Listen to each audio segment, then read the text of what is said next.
Hello, this is Mad Cat, and welcome to the part two of my series of why you should join Regarding Men by interviewing the founders.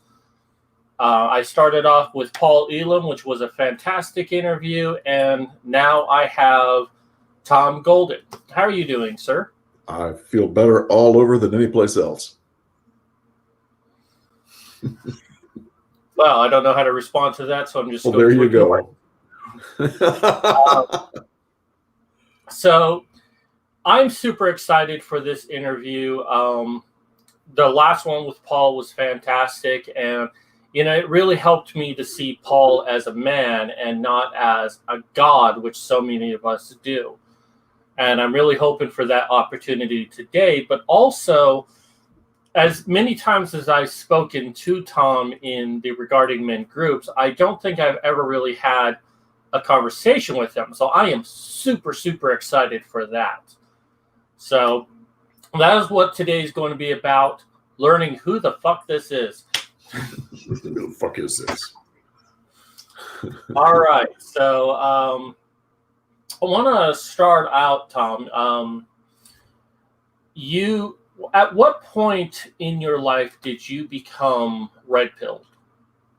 Well, it's kind of a long process, but the biggest switch was when I was a therapist, and somebody called me and said, will you take this guy as a client who's a victim of domestic violence?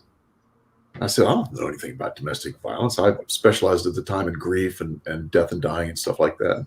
I said, I know nothing about it, but let me check about what's going on and I'll get back to you. So I call up the local shelter and I said, I have a person who's a victim of domestic violence. What can you do? And they gave me this whole laundry list of all the shit they could do. Lawyers and this kind of help and that kind of help and a place to stay and childcare and just everything. I mean, it's just all laid out until they found out. I told them, well, it's a guy. Somehow it came up that it was a guy. And they said, oh, no, we can't help him. I said, what the hell do you mean you can't help him? That doesn't make any sense.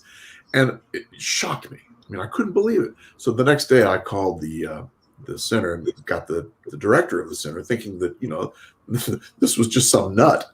And so the director of the center reaffirmed that idea that, no, we don't take care of men. So then I went to the local politicians and said, look, you've got this thing going on here that they're taking care of women, but not taking care of men. And they wouldn't do anything. So I wrote my female senator and my female congressman at the time, Connie Morella, and what was her name? Barbara Bosco. I forget her name, but wrote them letters saying, we got a problem here. There's not equal treatment for men and for women. And they did the same thing. They ignored me. Oh, thank you for your feedback, Mr. Golden. That everything is fine, blah, blah, blah, blah.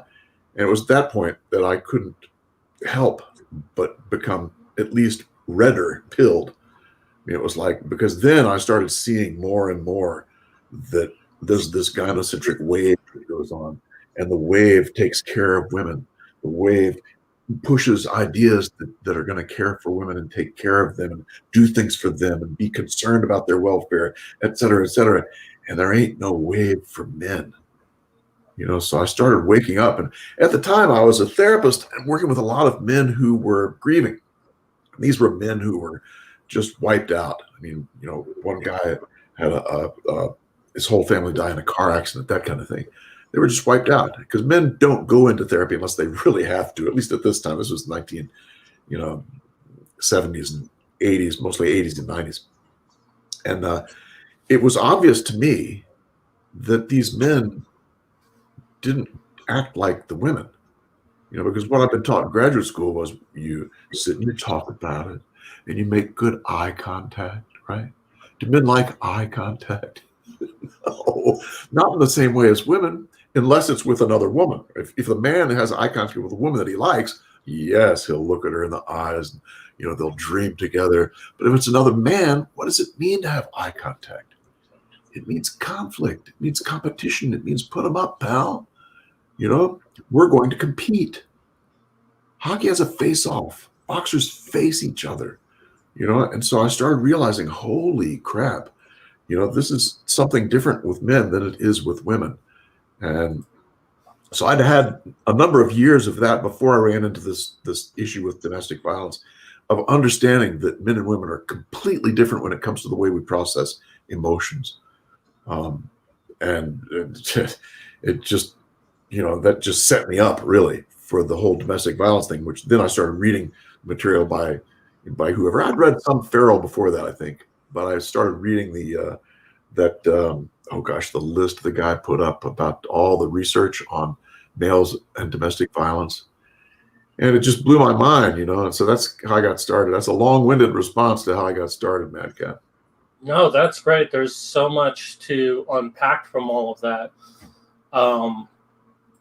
And I believe I have heard you tell this story before. I believe in a little bit more detail, but yeah, it's just like remembering. It's like, that is so fantastic. But, the thing that I take away from that, mostly in regards to this interview, is you were kind of ignorant. It's not that, and I don't mean that in a disparaging way, but it's true. You were ignorant about what the issues are. It's not that you set out to be like, oh, women need all the help. It's just like, hey, hey, this guy needs help. Wait, what do you mean you can't help him? What the fuck is this? He needs help. Right. So what I want to know next is, who was Tom Golden before he got red pilled? Before that incident with the abuse shelter that you spoke with, before that moment, who were you? Well, I was definitely blue pilled, if that's what you're looking for. Yeah. I thought at the time that the right thing to do was to help the woman change the tire who'd been pulled over to the side of the road, was to make sure that ladies were taken care of, women first, all that kind of crap. It's just drilled into all of us. And so there's no way around it. I still have remnants of that. I mean, it's been how many years now? 25 years, something like that.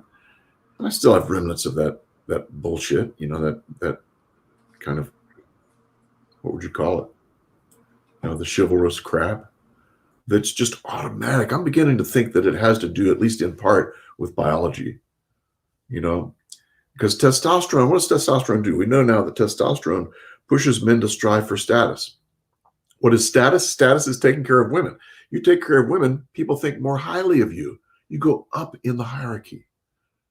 So I think that there's definitely a biological connection there for men. So it's not just something that's been socialized. It's something that's built in. And it's something that's very difficult then to dismantle because of that. I'm sure there's a genetic component. There's probably a biological hormonal component. There's certainly a socialization component. There's all kinds of things feeding into this gynocentric wave that most of us feel, that most of us don't even wake up from until we get hit with something like, the men we hear from all the time who are red pilled usually have something where something hit them out of no place and just smacked them down in a really traumatic sort of way. And it was only at that point that they started waking up and saying, holy crap, this is what's happening,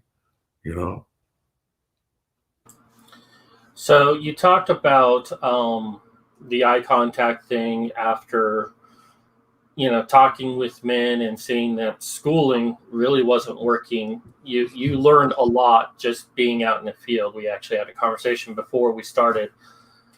And how do you feel that once you woke up, how do you feel that your interaction with men, did it change? Or also, did it change? And did you try to help them understand the reality that you uncovered? Oh, yeah, of course I did. I was stupid, and when you wake up, you think everyone should see this shit, right? I mean, it's like, what? You can't see this? Are you nuts? So one of the things that I did was I got involved with the men's group, and we're still, in fact, we met today. I mean, this is a group that we started meeting probably in the early 90s. And it's kind of the prototype of the Regarding Men groups. It's a check-in group. It's a check-in group where we all get together. We're Zoom now, of course, but you just get together and you say what's happening in your life.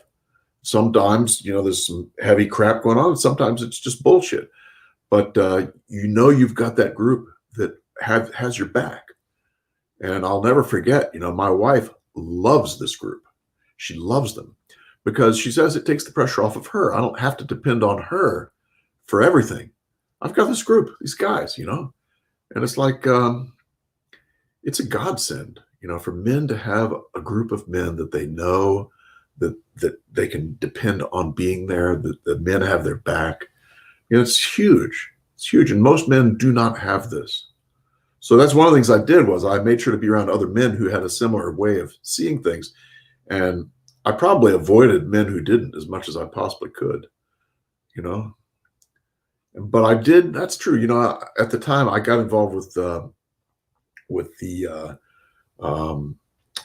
what is it? The male group out of California that Harry runs. What's it called? Oh shit! My poor memory is Swiss cheese. But the National Coalition for Men. I got involved with that, and we did some things together with some interesting people. In fact, many of the people who were in the DC chapter are still out there doing things today.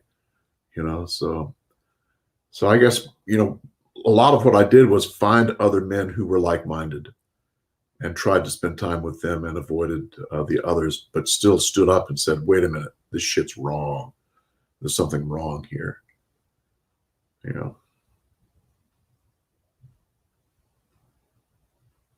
Can't hear you, boss. I think you're muted.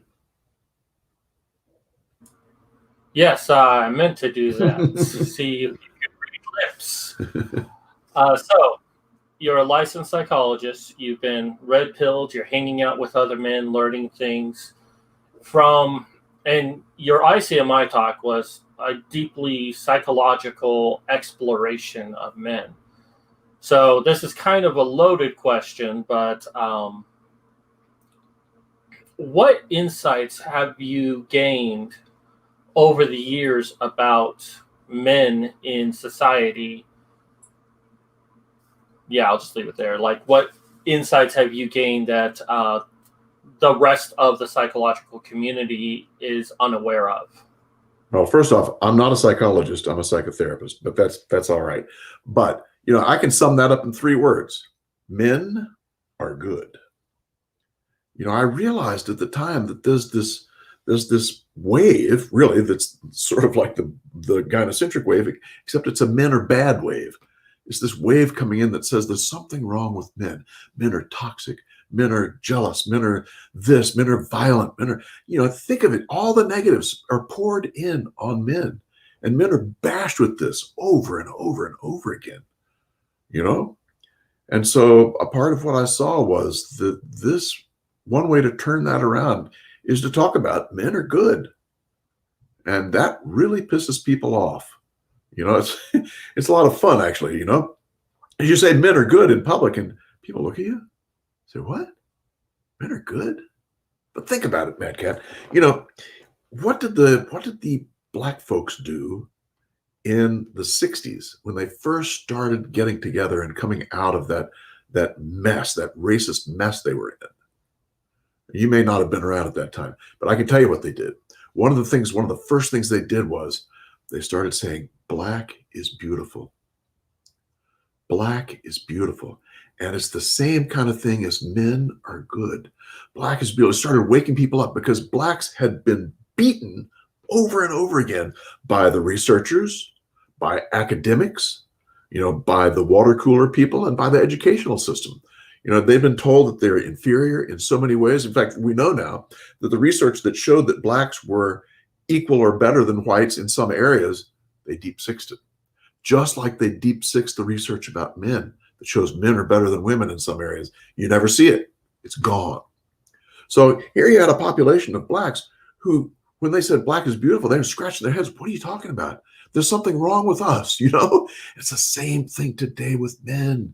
Men are feeling battered and beaten and trashed just for having a dick, seriously. And that's crazy. It's crazy. Men are good, as are you, boss. Yeah. Yeah, I was thinking about what you're saying about them like 86ing all the research out there. Mm. And, that's one of my guiding principles for my upcoming book series, Boys and Men's Issues Handbook, because there is so much information that's out there. Yep. And most of us don't know it's out there. I Yep. mean, we have a vague sense it's there, but we don't know what's out there. So when we start talking to feminists and it's like, oh, well, men are like 90% of the rapes are men, and, men this, men that. And it's like, it's not true. And then they're like, well, show us your evidence to indicate that. And it's like, okay, I don't have it with me right this second, but then of course the reverse is you tell them to show their evidence. Like, I can't do research for you. Go use Google. Yeah. And that's what I Actually, want they to can pull up research. together, put it all together. So when we come up with these situations, we can look it all up. So Yes. Yes. And it's good for people to know about what research has been done so that they can defend themselves. Because we're up against a feminist group that basically has been cheating on research for decades. And we know that they're cheating on research. And so when you ask them to back it up, they've got these bogus studies they come up with. The domestic violence people. It's crazy. What did they do? They said, okay, we'll do research, but their samples are drawn from domestic violence shelters, all of which are filled with women who've been beaten by men. And so their conclusion from that research is, well, that's what happens. Men beat women. It's like, no, take a sample of the population in general and see what you find. And of course, what people find when they take a population sample that's general is that it's about 50-50, So, they can pull up research, but it's bogus. So we got to be able to say that research is bullshit, and here's why. So a number of the videos I've done on the Men Are Good YouTube channel have been just about that. How do you attack feminist research? How can you see when it's bogus? And it's important for us to know and to be able to do that. Because it's a tough one to be up against. So what led you to start doing videos on YouTube? Well, when I saw the domestic violence stuff, it just opened my eyes. And the more I looked and the more I saw, holy crap, men in suicide, men victims of violence, men victims of this, men victims of that, and nobody's saying one word about it. So the first video I did actually was a compilation of all of the areas that I saw men being disadvantaged in after I'd studied it for a little while. And it's still up. It's called Men's Issues, and I redid it during the Cassie J era, and it's all about, and it still stands today. I think it's a pretty good summary of the issues that we face, from domestic violence to reproductive rights and suicide stuff, the workplace deaths, the crazy healthcare stuff, where we have a website, womenshealth.gov. We have a website, girlshealth.gov. But when you go to menshealth.gov or boyshealth.gov, you get a 404, bad cat. What the hell's up with that? It's so obvious. They don't give a shit about men. They don't even try and hide it. In fact, when they had to put something on the web about men, they used the womenshealth.gov website to put it up. It's like, oh no, it's just sad. This gynocentric wave is tough. And people, because we're a part of it, we don't even see it. Most people do not see it. And it's just invisible. Like I like to say, gynocentrism runs silent and it runs deep. It runs silent and it runs deep. It's really, you can't see it. You can't even feel it. You don't even know it's there. You don't even know you have a lot of it. And trust me, almost everyone out there watching now has a lot of it. Oh boy. And the other piece of that is the gynocentrism is not all bad. It is a big part of why we have been successful up to this date. We have, because men have sacrificed and men have gone out and built things, and men are ingenious. They're genius, and they're persistent, and they love to tinker. I mean, because of all these things that men are really able to do. That's why our culture got built. Who was it? The woman, the feminist writer that I love so much, I forget her name, but she said, if men hadn't done what they've done, we'd be living in grass huts. And I think that's about right. That's about right.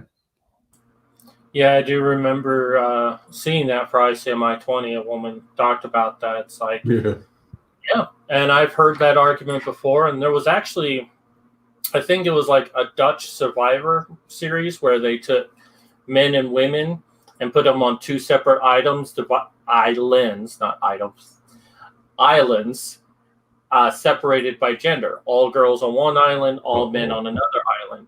And it was so fascinating with the men. It's like there wasn't necessarily a leader. It's just this is what needed to be done. They went and did it. Women, they basically did nothing. They were kind of expecting other ones to do something. Yes. And all they ever did was just lounge around. Yeah. So to fix it up a little bit, they took one man from Man Island, one woman from Woman Island, and swapped them. Well, the woman on Woman Island, she was the queen because all of these men wanted to do for her, nothing really needed to be done by that point, but any of the chores that needed to be done, they just did and let her have free reign to basically do nothing.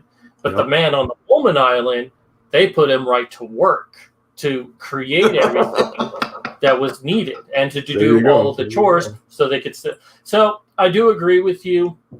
There is benefit to gynocentrism. Yes. Our need to get laid is what creates the inventions.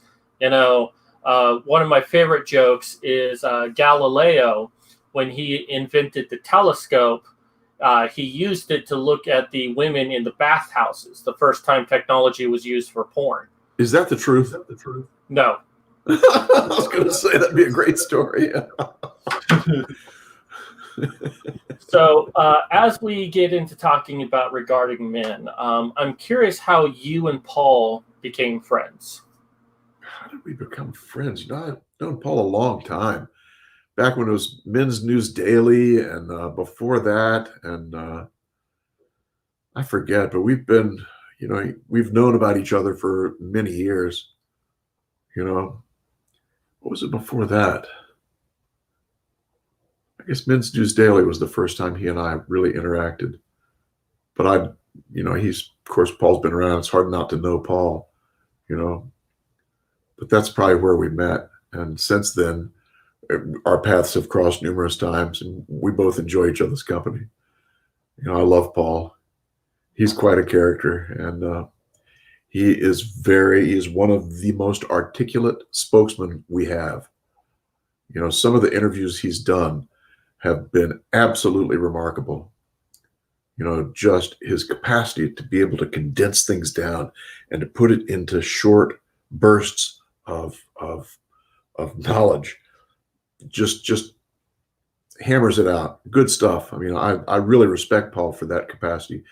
And I also respect his ability to say whatever he wants to say, whenever he wants to say it. I mean, Paul is just he's a force, and I love him dearly.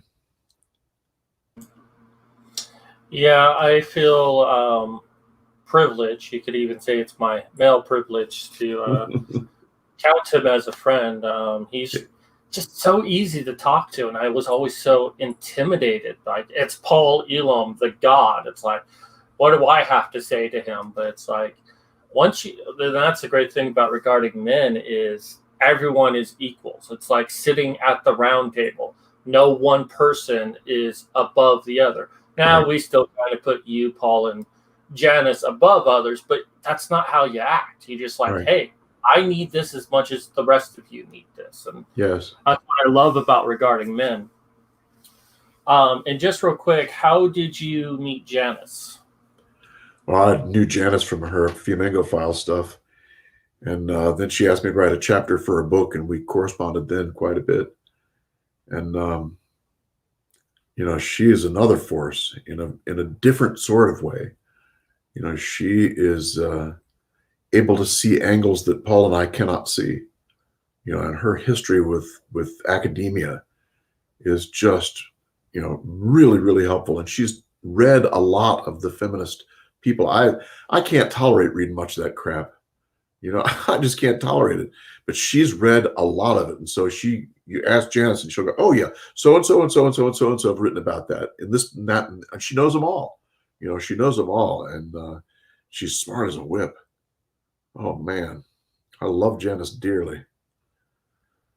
Yeah. So anyone who's watching now, if you do have a question for Tom, I'm happy to read them to him.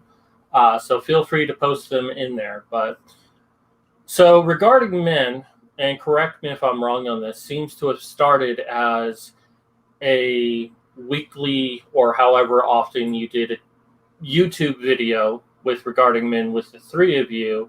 Right. And that expanded into the group that we're presently talking about. Yes. How did the idea for the video come together? The video? Which video? Yeah, your video series regarding men. Oh, well, Paul and I have been doing videos together for a while. He and I have been doing all kinds of videos. You can go back and look at them. They're pretty old and pretty clunky at this point. But we both love Janice. And so we said, why don't we ask Janice to see if we could do one, the three of us together? And she said, yeah. So we did. And we all kind of liked each other and enjoyed each other's company. And that's how it started. And that's how it's been since then. It's been, maybe a year and a half, something like that. The three of us get along really well. I wish, I've been threatening to do outtakes from what we do. Because one of the things people probably don't know about is that we all argue about who's going to start the regarding men. And it's pretty funny, because no one wants to start it. We say, "Oh, Paul's going to do it today." Well, last time it was Paul's turn, and so Paul says, "Well, it's Golden's turn today, right?" I said, "What?" And Janice says, "No, it's not." I said, "Thank you, Janice." Paul said, "Okay, I'm caught. It's my turn." It's that kind of thing. We're just back and forth laughing and kidding each other. So, yeah, a lot of things going on. What's that? I say you should have me come on. Of course, I want to start first. I'm an attention whore. Yeah, well, the three of us are all pretty introverted, I guess. And yeah, oh well. But we have fun. I mean, each one of us does a pretty good job at introducing things, and we all know we can do it, but it's just fun to tell the other person, it's your turn. You do it today. So yeah, I do love the shows that you three do together. They're just so entertaining, so informative. And you three really do have a great chemistry together. But I do remember, and I don't know if this was a blooper or if you're trying to play a prank on Janice, but at the end of the Sarah Fuller video about a woman playing on the football team, right. She says men, and you and Paul are silent for like 30 seconds before you say, "Oh, good." And I'm just like, was that, did you two set her up, or did you like not know what she was trying to do and then like, oh, okay. That's a season-long struggle that we've had, that we play with, that we have fun with. And we always end the programs with each one of us saying men are good. And we take turns. Well, it almost never works out. So that someone will say men, and then two will say are, or there'll be this huge pause between the two. You don't know what to say. If you watch them, you'll see it. The endings are usually funny like that. Well, that particular time, I think Janice said men first. And Paul and I were wondering, oh, crap, who's going to go?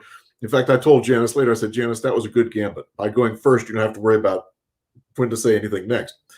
And so Paul and I were both trying to, pause and wait. And I think, I forget who chimed in first. It may have been me.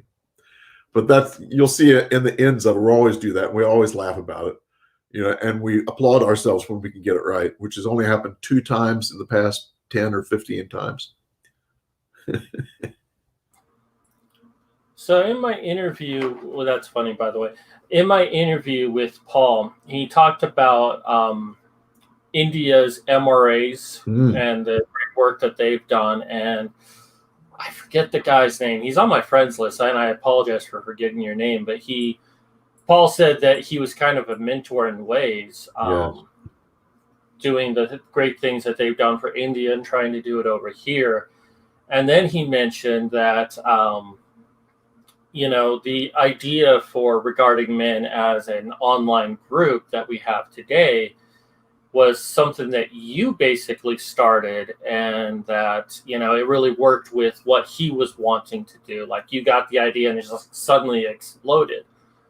And what was it for you that kind of led to going from doing the videos to doing the online group?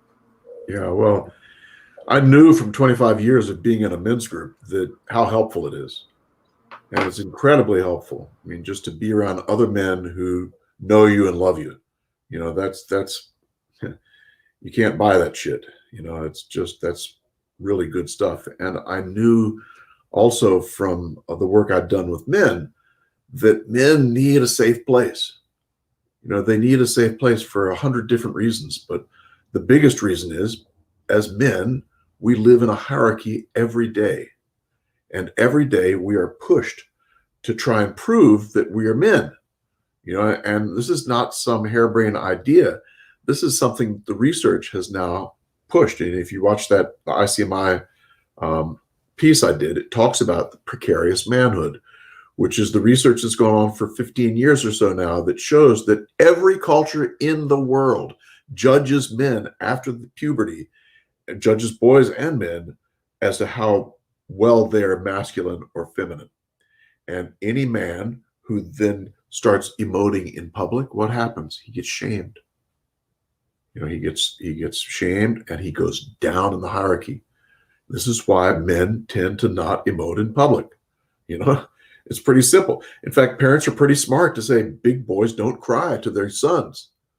As much as we hate to say it, that's probably true, because when he gets out in the real world, what's going to happen?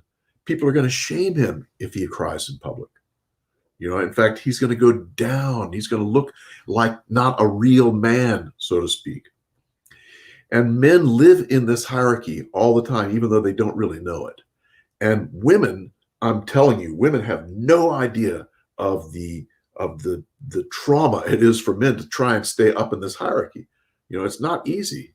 It's not easy at all, because women, once they hit puberty, they're women.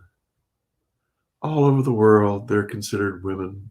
They don't have to do to prove anything. The men have to prove it every freaking day, and women are not sensitive to that very, very different world experience of men.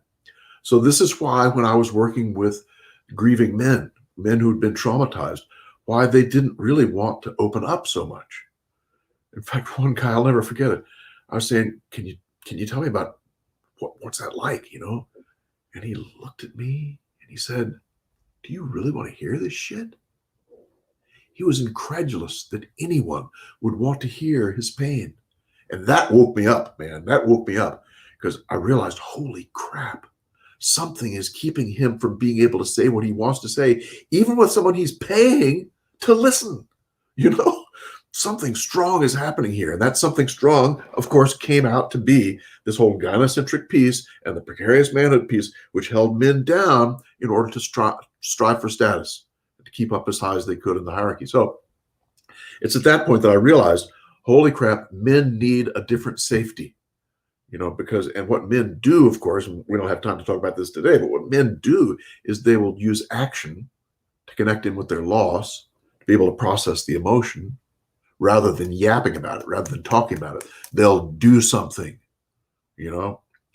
So anyway, the Regarding Men groups are a result of both Paul and I, and thinking about how we're going to help people, but my understanding that men need safety.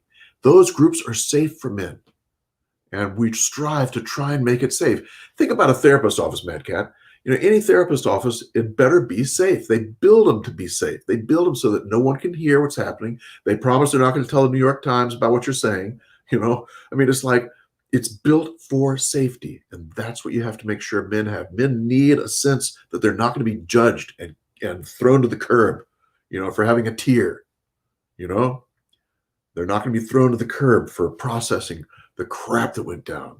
This is something that we know now from the moral typecasting stuff too, that in general, men get less compassion than women in our culture. Think about it. That's profound. Men get less compassion. And what do we do now? We tell men, well, if you want to be judged as being a man, you need to act more like a woman, which throws men into this spin cycle. It's like, what the hell? Here I am striving for status, trying to look more like a man, and you're telling me that in order to do that, I need to be more like a woman? So we find some men fall for that crap. And some men indeed start striving to be more like women. This is the Division 51 line. This is what the psychologist of today, the APA, basically tells men, if you want to improve, you need to be more like a woman. In fact, one psychologist, when I was on this list in Division 51, before they kicked me out for being an MRA, basically, this guy said was, how did he put it? He said, the world will be a better place when men can start acting more like women. Completely ignorant of the way men are. Completely ignorant of our beautiful differences and how men are going to act differently, not just because of socialization, but because of our natural way of being, because our testosterone, the whole testosterone flood thing. Men need a different kind of safety. And when, I tell the women all the time, how can I help my husband open up and be more open? And I tell them, look, that's simple. That's really easy. All you got to do is admire him.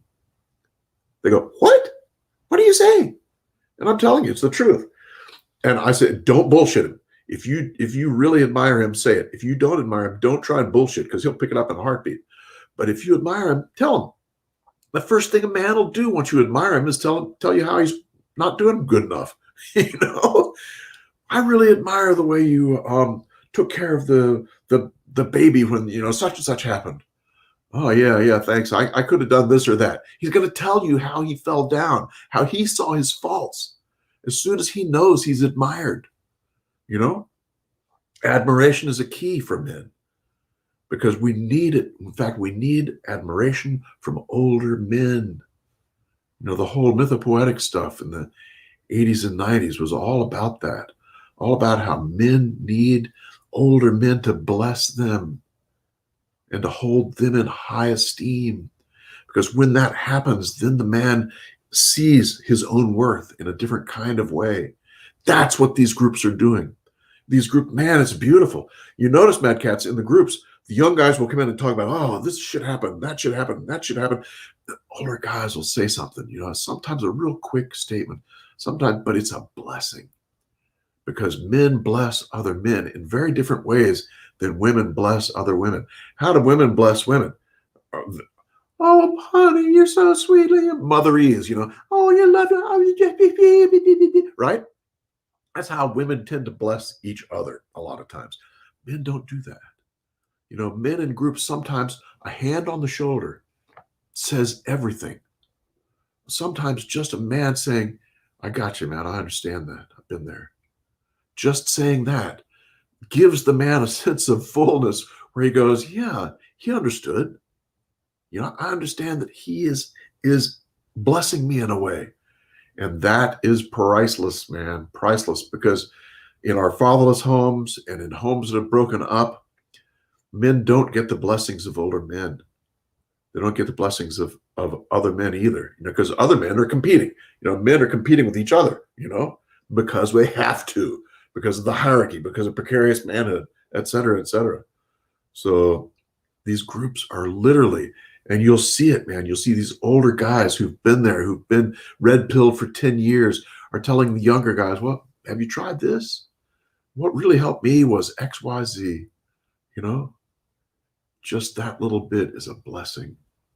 That means he gives a shit about me, and he's listened to me. He's heard what I've said. Being heard is another critical piece. How many times to little boys or even little girls say, Dad, watch, Mom, watch me, and they get ignored. They're not heard, they're not listened to. So this is the secret of therapists is when you can really hear someone, then you're able to give that blessing. People feel heard, that gives them strength, gives them power, when you're heard without a shaming. And that's what's happening in these groups. I mean, it's just, it's an amazing thing. We've got these check-in groups. Many of the groups are what we call check-in groups, where men just come in and each man gets a chance during the group to say his piece. And he takes whatever time he needs to be able to say, I cook scrambled eggs for breakfast. Or he says, shit, I keep remembering about the trauma that when I was abused as a child. It's his time. He can say whatever he wants. And no one judges him for saying one thing or the other. And each man then has a chance as you go around the room. That's the check-in groups. And they're potent. They're potent. And then, we've got the news group, which I think you know about, Mad Cat. It's a group for people to come in and talk about the news about men. And I'll let you talk about that one. But we've got a writers group where men come together. And this is all men talking, no women there, talking about writing and supporting each other in writing. We've got a humor group where people come in and deal with the funny stuff. Mike Buchanan does the humor group. What else? We have a relationship group that Paul does on Fridays. And what am I forgetting? Janice. Well, she does a check-in group, basically, doesn't she? And one on spirituality. It's be a check-in group, but what it often involves is just random conversations. People just start talking and they kind of build up on that. So I kind of look at not as a check-in group, but as a discussion group. Yes. But these groups are potent and they're very subtle too. It's not like it has to be a hammer out of the sky that changes things. It's like just being with other men who understand you is a huge, huge blessing and an empowerment in many ways. And that's what these groups are doing. Well, I want to jump in real quick because there's yes, 100% definitely. I've never felt so accepted in all of my life. And, right. I'm an attention whore. I mean, I love the attention, but it's like when I go out there and try to be the little kid, say, hey, mommy, look at me, I don't get it. And in here, I do. And I get to really talk about the things that I need to. Yes. But a couple of things I want to comment on before I talk about the group that I host, which I'm very thankful for. You talked about, men who now have to act like women to get any sort of sympathy and it being a trap. It is a trap. I mean, Look at the whole campaign of I bathe in male tears. Yes. Like all these women say, hey, I want a sensitive man who shares his emotions. The moment he does, he's criticized for it. That's it. Us in the men's movement. It's a trap. It's exactly what the women actually want is a men's movement. But the moment we say we're men's rights activists, it's like, oh, well, you're a hateful group. That's right. And then I want to jump onto the point of, what regarding men is. It's like I said, I've never felt so accepted in all of my life. I mean, I've had my individual friends, but it's like a group of people. We're all different people coming together, and yet we find so much commonality with each other. It's amazing, isn't it? I wish I could tell. Gays, straights, old, young. I mean, it's amazing the diversity that's there and the understanding that's there too, where everyone understands we have a commonality, And, I wish I could share some of these conversations, and I won't. I mean, I can share it with Tom as he knows, but it's just like some of these conversations are some of the most profound stuff I've ever heard. Yes. It gives me new ways to think about some of the issues that I face or that men in general face. And, it's like I said to Paul in the last one, it's basically a safe space. Right. But it is exactly that. The genuine purpose of what a safe space is supposed to be. The therapist's office. It is a safe environment. And that's exactly what this is. And, I can tell these group of men what I can't even tell most people in the world, because I've been conditioned not to share, because Right. I know I'm going to be judged. Not here. Right. We actually get to talk. We actually get to open up. We get to be vulnerable Yeah. in a way no one else gets to see. And when I interview Janice, I'm going to bring this up. She has to be one of the luckiest women in the entire world, because she gets to witness men being vulnerable. We don't get any judgment from her. I think we get more admiration from her, Yes. because Yes. she gets to meet who we really are. Yes. And that's like the power of this group is no judgment, be who you are. I mean, we have atheists and Christians talking together about things, and there's no Yep. division of, oh, well, you don't really know anything. No, it's all welcoming in. And Buddhists and Jews and Muslims. Yes. It's like you got the whole crew. It's good. But as far as the group that I do, which is a very recent thing, so it hasn't quite kicked off yet, but I'm very happy with the result. I have people, because we see articles all the time just being on social media. Right. And, this is a great we see it, we react to it, but we don't really have anyone to talk to it about. We might post it on social media, but it gets a quick like or a quick comment.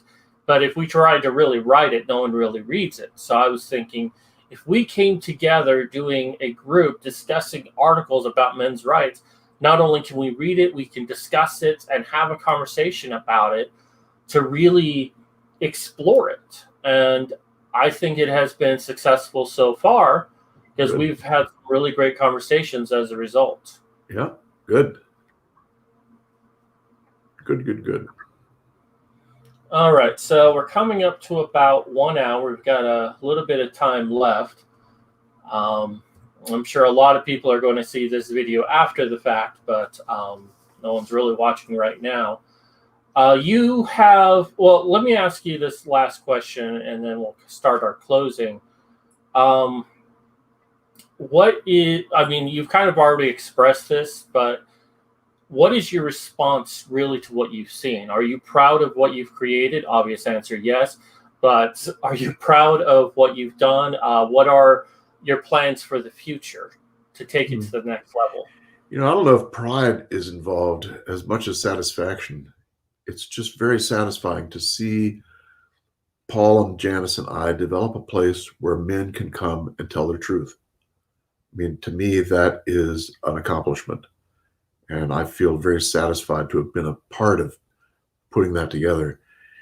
And it's just important for men, because men don't have that kind of space. I mean, when we get red pilled, what do? We get isolated. Our whole family thinks we're nuts. Our job thinks we're nuts. The people we have as friends usually think we're nuts. So we get isolated, pushed out. But we can't change our minds. We can't say, oh, well, now, no. Once you're red pilled, you're finished. And so it's so critical to get those people together, who have this common bond in understanding the world as a different place. And that's what Regarding Men has done. And I feel good about its existence, and I hope we can keep it going. We'll see. And any future plans on expansion? Yeah, well, we want more the merrier. We want to get more and more people in there. We want to see more men be able to experience what we're experiencing now. I think we're up to 200 folks there now, and we're getting more and more people each day. So, we've been working on how to adapt if we get more and more people, and we've got a couple tricks up our sleeves. So we'll see how things work out. But yeah, bigger and better. Well, one thing I will like to say about the group as a whole is, isn't just these three people who are running it. We're all running it. Yes.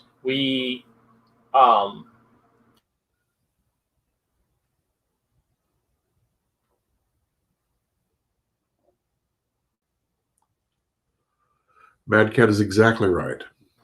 it's run by everyone. You back, bud? Oh, yes, yes.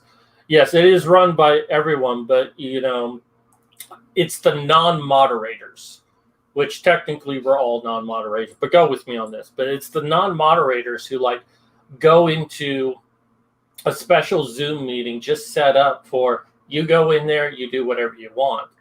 And we're actually building a community of non-moderators just joining up together. And it's actually a really beautiful thing. We're not dependent on you three or the other ones of us being moderators. Right. We're taking it and making it our own. Yes. Yeah, it's good to see men meeting other men who are close to their area too. I think there's been at least one example of that where two men were both on Regarding Men who realized they were in the same area and have met for lunch and are doing this and doing that. So that's one of the things we hope will happen, is getting more and more men out there in the same area, getting friendships with other men. Yeah, I've actually met one person on Regarding Men who's in my area. Haven't met them face to face yet, but we've been in talks and trying to get that to happen. So. All right. So let's go ahead and close up. We got about 5 minutes left. So what are the best ways people can find you on the internet? Oh, Twitter and Parler, I'm at TR Golden. So that's probably the easiest way to find me. Of course, Regarding Men is another way. menaregood.com is another way. And the Men Are Good YouTube channel is yet another way.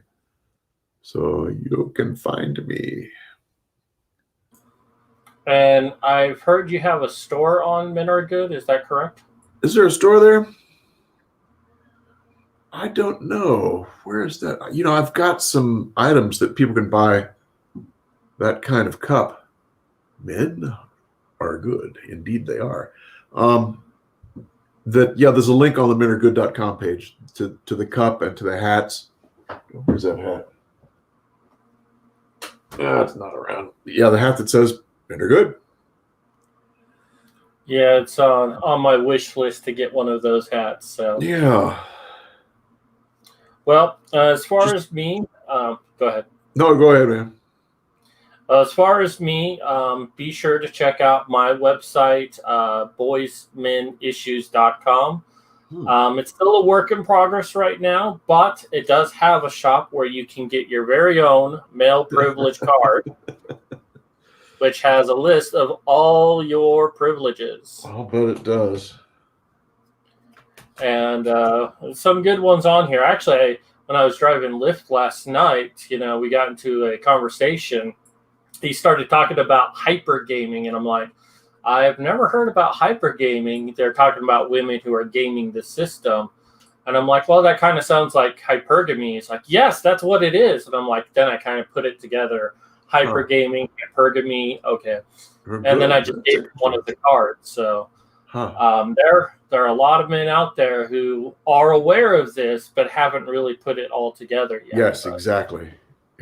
So these make really good gifts. I only really charge for the postage to send them out. So if you want to get some extras, these are only 75 cents. So you want to get some extras to hand out. I've had a lot of people just order multiple copies. So also got other items on there for sale if you want to check those out. And I'm also setting up a publishing site to help people who write books who might want to get their work published. I've had a great conversation with Mike Buchanan, who also has a publishing for the men's movement. So we are technically now competing against each other, but we're aware of each other. But yeah, he gave me his complete blessing. It's like, yeah, go for it, man. I hope you're successful. So all right. I need to finish up the website, and then I'll be probably doing a video about that in the near future. So, Tom, I thank you so much for doing this. I really feel like I've really gotten to know you pretty well, and I look forward to future conversations with you. Me too. And thanks for having me, Mad Cat. Appreciate it. It's been fun. All right. So we're going to go ahead and end out. I hope everyone has a great night or afternoon. So it's the afternoon.